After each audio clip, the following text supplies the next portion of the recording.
ஐயா, இந்திய அரசியல் பற்றி நம் சுவாமியின் பார்வை எவ்வாறு இருந்தது? இந்திய அரசியலை பற்றி சுவாமியின் பார்வை வந்து விடுதலைக்கு முன், விடுதலைக்கு பின் இப்படி 2 வகையாக எடுத்துக்கலாம். விடுதலைக்கு முன் வந்து பார்த்திங்கன்னா, எப்பயுமே நம்ம நாடு விடுதலை பெறணுங்கிறதுல வந்து தீவிர தாக்கத்தோடு இருந்தார். அதுக்கு அரவிந்தோடைய பாதை ரொம்ப பிடிச்சிருந்தது. நேதாஜி சந்திர போஸையும் அவருக்கு பிடிச்சிருந்தது. அரவிந்தருடைய பார்வை தான், அரவிந்தருடைய தாக்கம் தான் அதிகம் இருந்தது. தபஸ் இருக்கிறதுனால வந்து நாட்டினுடைய சுதந்திரத்துக்கு வழிவகை பிறக்கும். நாடு சுபிட்சமாக இருந்ததுன்னா நம்முடைய வீடு சுபிட்சமாக ஆகிடும். அதனால் தபஸ் இருக்கணுங்கிற மாதிரி அவர் நினைப்பார். அவர் நண்பர்களுக்கெல்லாம் வித்தியாசமான எண்ணங்கள் இருந்திருக்கும். அப்படி ஞானிகளை பார்த்து தபஸ் இருந்து அந்த பரிபூர்ண பக்குவ நிலை அடைஞ்சதுக்கப்புறம், அதுக்கடையில் வந்து இந்தியா சுதந்திரம் அடைஞ்சது.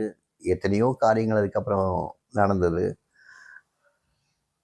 இவருக்கு வந்து அந்த சஞ்சார காலத்தில், சாதனா காலத்தில், சஞ்சார காலத்தில் நிறைய இடைஞ்சல்கள் வந்தது. தெற்கு, அதுவும் பர்டிகுலராக தென்னகத்தில் வந்து நிறைய இடைஞ்சல்கள் வந்தது. இடைஞ்சல்கள் வரும்போதெல்லாம் அவர் வந்து சொல்லக்கூடிய மந்திரம் ஒன்று தான்.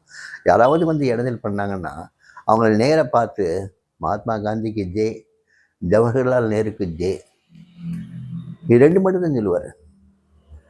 இந்த 2 பேரையும் சுவாமிக்கு ரொம்ப பிடிக்கும். மகாத்மா காந்தியை ரொம்ப பிடிக்கும், ஜவஹர்லால் நேருவையும் ரொம்ப பிடிக்கும். 2 பேருடைய இப்போ எத்தனையோ பேர் என்னென்னமோ பேசுகிறாங்க, அவங்கள பற்றி என்னென்னமோ பேசுகிறாங்க. ஆனால் சுவாமிக்கு ஏன் பிடிக்குன்னா 2 பேருமே சுயநலம் இல்லாதவங்க, தன்கிட்ட இருந்ததை கொடுத்தவங்க, ரெனன்ஸ் பண்ணவங்க.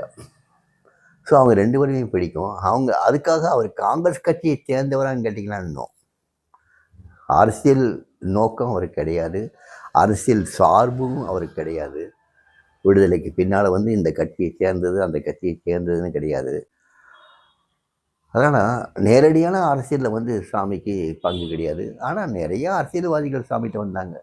எக்ஸ் பிரைம் மினிஸ்டர் சந்திரசேகர் வந்தார், சாமி பார்க்கறதுக்கு வந்தார். அவரும் பலியா மாவட்டத்தை சேர்ந்தவர் தான். சாமியும் பலியா மாவட்டம், அவரும் பலியா மாவட்டம். அதே போல் உள்ளூர் அரசியல்வாதிகள் நிறைய பேர் வந்தாங்க. எல்லா கட்சிகளிலிருந்து வந்தாங்க. நிறைய கவர்னர்ஸ் வந்தாங்க, நிறைய high court judges, supreme court judges, சாதாரண மேஜிஸ்ட்ரேட்ஸ், இந்த மாதிரி நிறையா வந்தாங்க. நிறைய கல்வி மாணவர்கள் வந்தாங்க, மேதைகள் வந்தாங்க, இசை வல்லுநர்கள் வந்தாங்க, திரையுலகத்திலேருந்து நிறைய பேர் வந்தாங்க, நிறையா வந்தாங்க. ஆனால் எதிலுமே அரசியல் சாயமே கிடையாது. சுவாமியினுடைய அருள் பாலித்தலில் அரசியல் சாயமே கிடையாது. அரசியலுக்கும் அப்பாற்பட்டு தான் இருந்தார்.